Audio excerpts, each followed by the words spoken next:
দল নির্ধারণ করবে কাকে সংসদে পাঠানো হবে, দল নির্বাচন করবে কোন ব্যক্তিকে সংসদে পাঠাতে হবে। তাহলে দল কোনো অবস্থাতেই চোর গুন্ডা বদমাশকে সংসদে পাঠাবে না।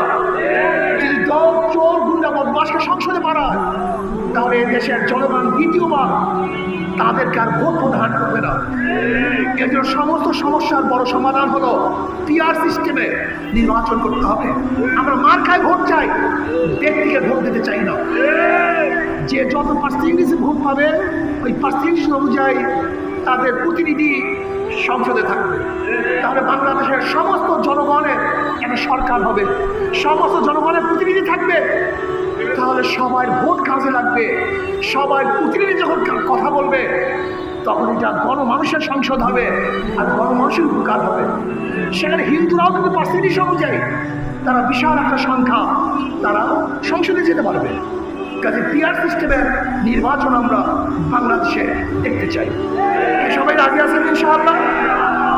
এখন আমার করতে হবে পিআর সিস্টেমের সংখ্যানুপাতিক হারে আমরা নির্বাচন চাই, মার্কায় নির্বাচন চাই, কোনো ব্যক্তিকে আমরা ক্যান্ডিডেট চাই না।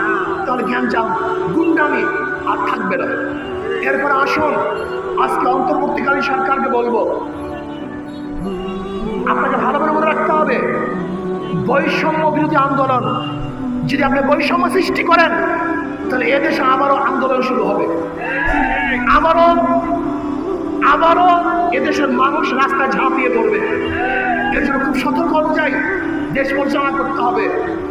আওয়ামী লীগকে বলবো, আপনারা যা করেছেন তার প্রাপ্তি আপনারা পেয়েছেন, কিন্তু আমি সমস্ত খুনিদের বিচার চাই, সমস্ত জালেমদের বিচার চাই, অন্যায়কারীদের বিচার চাই, কিন্তু অপমান চাই না, জুলুম চাই না, অপমান চাই না।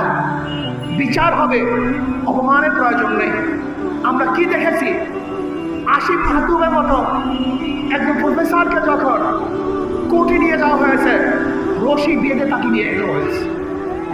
কেন? এটা অপমান। আমরা বিচার চাই, অপমান চাই না।